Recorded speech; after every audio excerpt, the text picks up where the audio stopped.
All right, A Life of My Own, Claire Tomalin.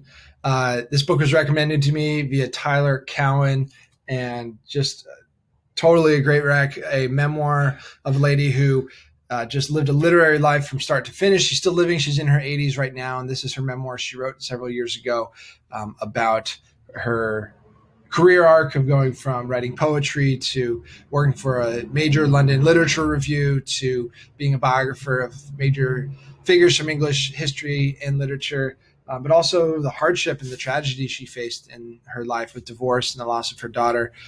Just a moving book, but also so beautifully written in a very understated way. Maybe it's a British thing, I'm not sure, but so many passages from this book struck me, and almost you have to pause for a moment to really appreciate them. So I'm going to share a handful of them, my favorite excerpts from this book right now, and let's jump into it.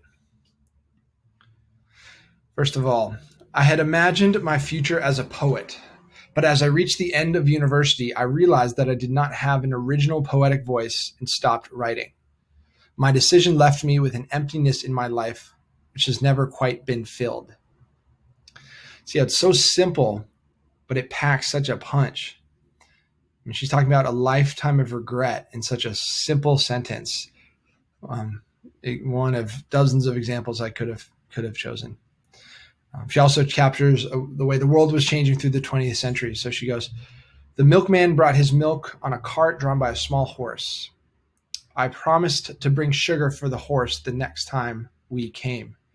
The next day we found no horse. The milkman had switched to an electric van. We had caught the end of an era by a single day."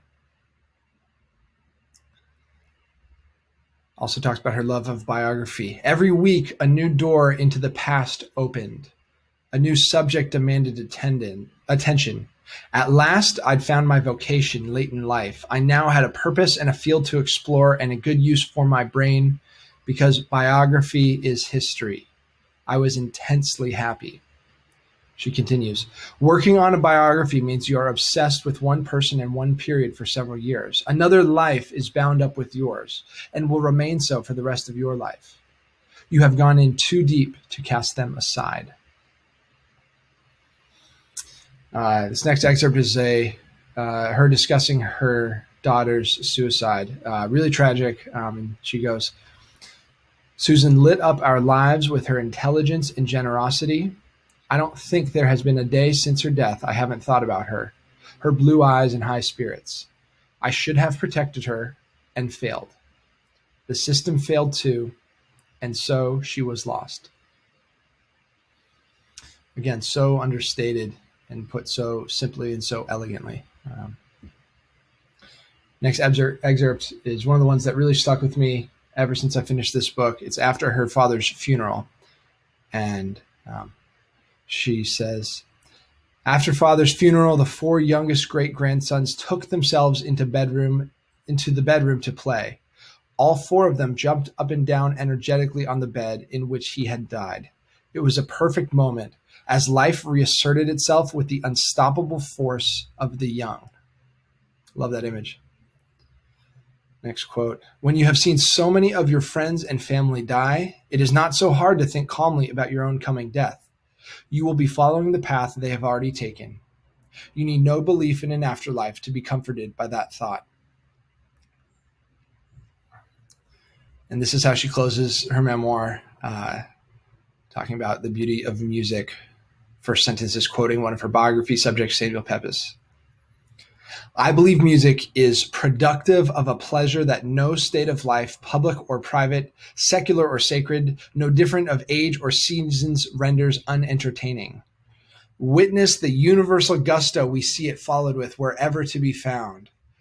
And she says, "If I had to describe perfect happiness, I might say it is hearing the first bars of the overture to The Marriage of Figaro as the orchestra starts to play at the beginning of the evening.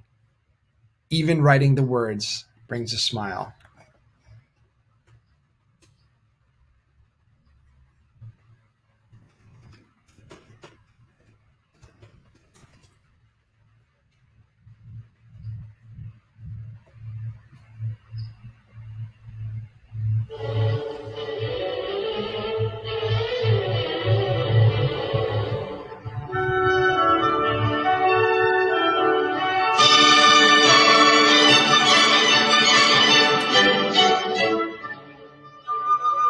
after reading the end of this book, it struck me as very profound, and actually went and listened to this very song you hear right now, opening bars of The Marriage of Figaro. And I just love memoirs because you feel so connected to this person, right? I didn't write a biography about Claire Tomalin, far from it, but even just from reading her memoir, I feel I just got the briefest glimpse of her life, and I'll always have that. And every memoir I read, every biography I read, it's just like my own personal collection increases the vastness of my interiority as I collect more and more of these glimpses of different lives that have been led through different times and different spaces across history. So, A Life of My Own, check it out. Amazing book.